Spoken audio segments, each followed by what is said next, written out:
Good evening, and thank you so much for joining me on this Thursday evening for our nightly Bible reading.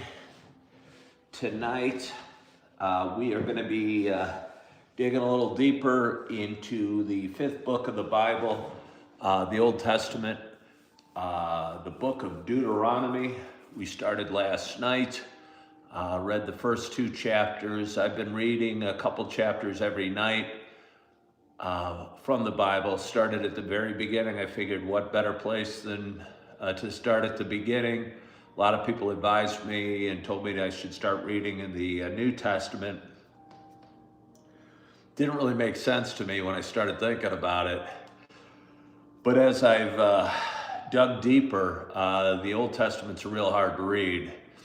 And I think a lot of people that start with it probably aren't determined to digging through it the whole way. But I'm pretty stubborn, and I started with the Old Testament and have been reading two chapters pretty much every night over the last two and a half months. And tonight I am going to again read to you chapters 3. Oopsie, hold on here. Got to make sure my glasses are nice and clean. It's hard enough reading as it is. Be even harder with smudged glasses. Got a little Christmas scene going on behind me. Real pretty. Little relaxing music as well. It's nice to have my cable back on, or my internet back on. So anyway, again, we'll be reading chapters 3 and 4 from the book of Deuteronomy. Chapter 3, the defeat of King Og.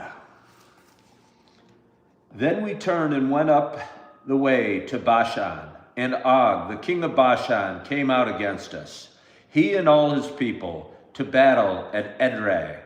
But the Lord said to me, do not fear him, for I have given him and all his people and his land into your hand. And you shall do to him as you did to Sihon, the king of the Amorites, who lived at Eshban. So the Lord our God gave into our hand Og also, the king of Bashan, and all his people, and we struck him down until he had no survivor left. And we took all his cities at that time. There was not a city that we did not take from them. 60 cities, the whole region of Agrab, the king of Og in Bashan. All these were cities fortified with high walls, gates, and bars, besides very many unwalled villages. And we devoted them to destruction, as we did to Sihon, the king of Heshbon, devoting to destruction every city, men, women, and children. But all the livestock and the spoil of the cities we took as our plunder. So we took the land at that time out of the hand of the two kings of the Amorites, who were beyond the Jordan, from the valley of Arnon to Mount Hermon. All the cities of the tableland, and all the Gilead, and all Bashan, as far as Saleh and Edrei, cities of the kingdom of Og in Bashan.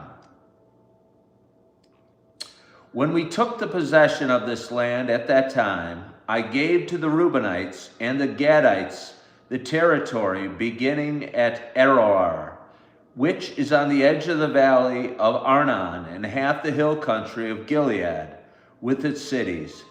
The rest of Gilead and all Bashan, the kingdom of Og, that is, all the region of Agrab, I gave to the half-tribe of Manasseh. To Mashir I gave Gilead, and to the Reubenites and to the Gadites I gave the territory from Gilead as far as the valley of Arnon, with the middle of the valley as a border, as far over as the river Jabbok, the border of the Ammonites. The Arabah also, with the Jordan as the border, from Shinnereth as far as the sea of Arabah, the salt sea, and the slopes of Pisgah on the east. And I commanded you at that time, saying, "The Lord your God has given you this land to possess. All your men of valor shall cross over armed before your brothers, the people of Israel. Only your wives, your little ones, and your livestock shall remain in the cities that I have given you, until the Lord gives rest to your brothers as to you, and they also occupy the land that the Lord your God gives them beyond the Jordan. Then each of you may return to his possession, which I have given you." And I commanded Joshua at that time, "Your eyes have seen all that the Lord your God has done to these two kings. So will the Lord do to all the kingdoms into which you are crossing. You shall not fear them, for it is the Lord your God who fights for you." Moses forbidden to enter the land. And I pleaded with the Lord at that time, saying, "O Lord God, you have only begun to show your servant your greatness and your mighty hand. For what God is there in heaven or on earth who can do such works and mighty acts as yours? Please let me go over and see the good land beyond the Jordan, that good hill country in Lebanon." But the Lord was angry with me because of you and would not listen to me. And the Lord said to me, "Enough from you. Do not speak to me of this matter again. Go up to the top of Pisgah and lift up your eyes westward and northward and southward and eastward, and look at it with your eyes, for you shall not go over this Jordan. But charge Joshua and encourage and strengthen him, for he shall go over at the head of the people, and he shall put them in possession of the land that you shall see." So we remained in the valley opposite Beth Peor. Moses commanded obedience. "And now, O Israel, listen to the statutes and the rules that I am teaching you, and do them, that you may live, and go in and take possession of the land that the Lord, the God of your fathers, is giving you. You shall not add to the word that I commanded you, nor take from it, that you may keep the commandments of the Lord your God that I command you. Your eyes have seen what the Lord did at Peor, for the Lord your God destroyed from among you all the men who followed the Baal of Peor. But you who held fast to the Lord your God are all alive today.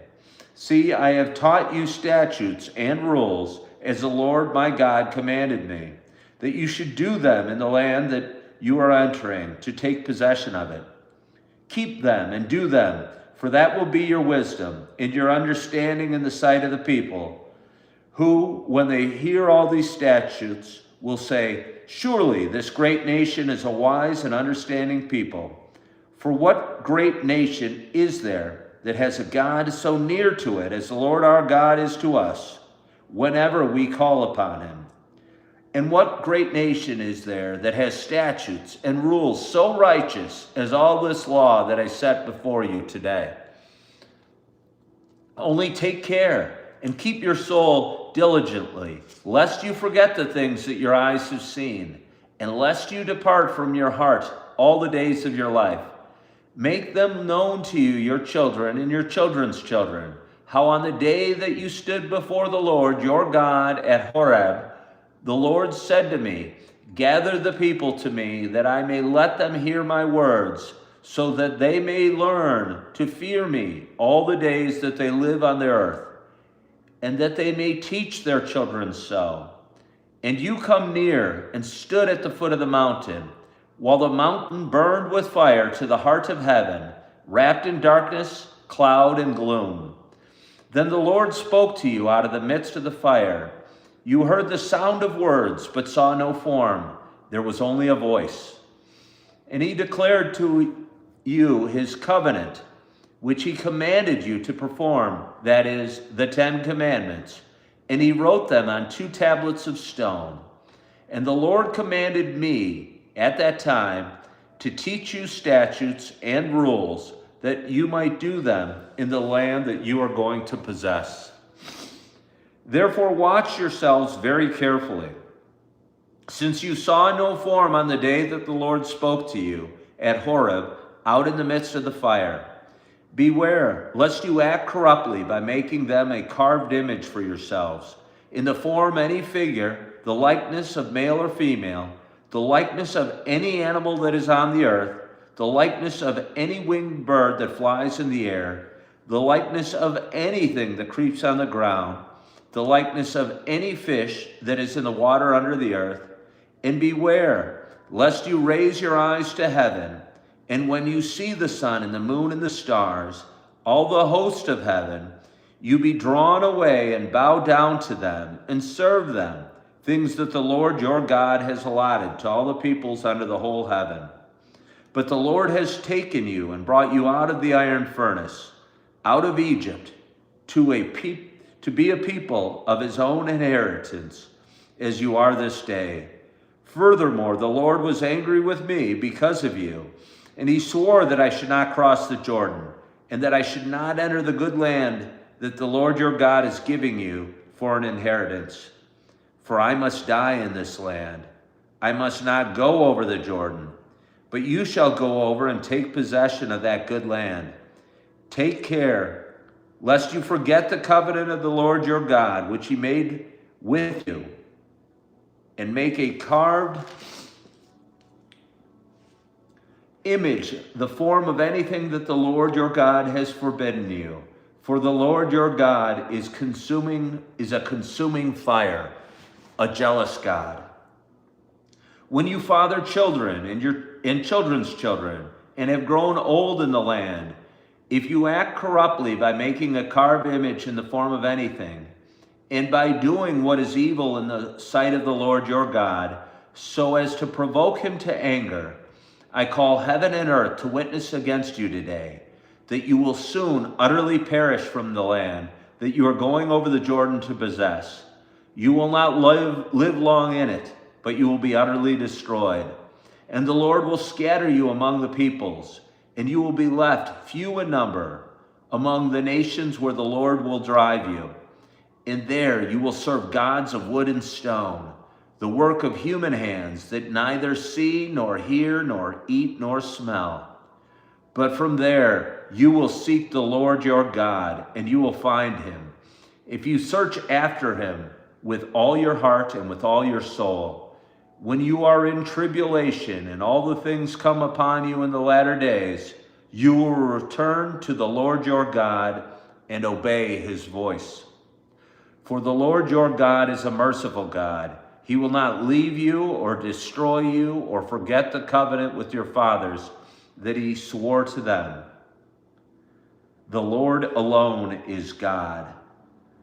For ask now of the days that are past, which were before you since the day that God created man on the earth, and ask from one end of heaven to the other, whether such a great thing as this has ever happened or was ever heard of.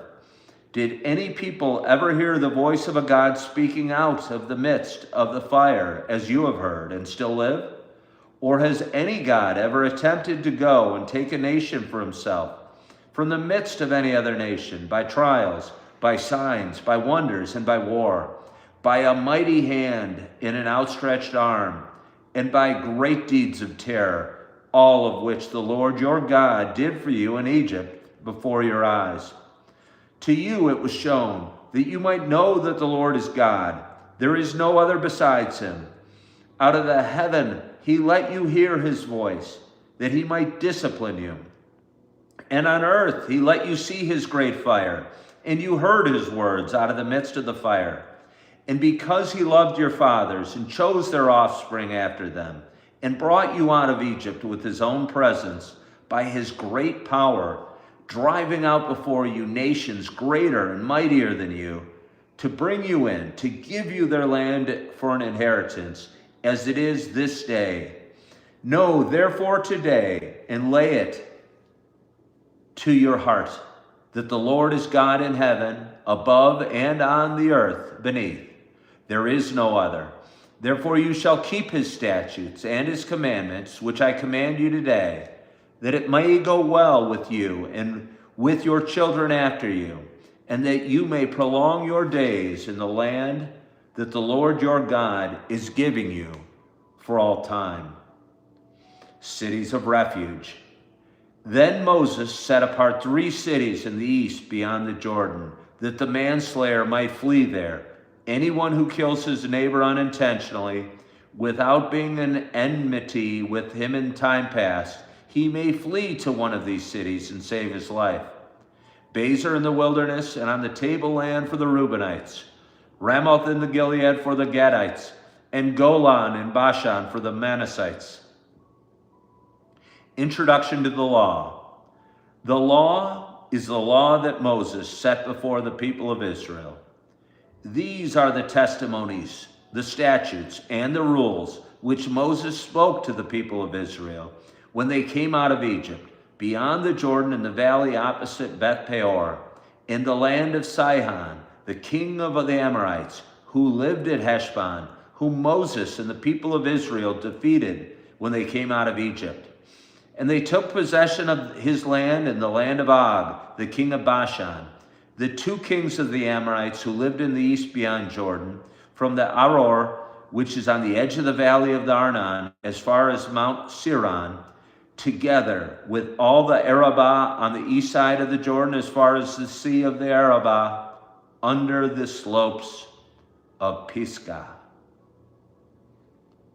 And with that, we are done with tonight's reading of chapter 4 and 5 from the book of Deuteronomy. Two thoughts. First off, I just realized while reading chapter 3 that it was written in first person, as if Moses, I'm not sure if the authors of the first several books are clearly known, but apparently Deuteronomy was the book, according to the Old Testament at least, that Moses himself penned, because it's written in first person. He's talking about I and me with his conversations with God. Secondly, it's still a vicious world, and when the Israelites take over a land, again, they invade land. They kill the king, they kill all the men, the women, and the children, every single one of them, and keep the livestock for their own. So again, although we're reading the Bible, it's interesting to note it's still a very vicious time with what seems nearly a bloodthirsty society with a whole lot of killing. Finally, it's kind of interesting that God is mad at Moses, and isn't going to let him cross the Jordan and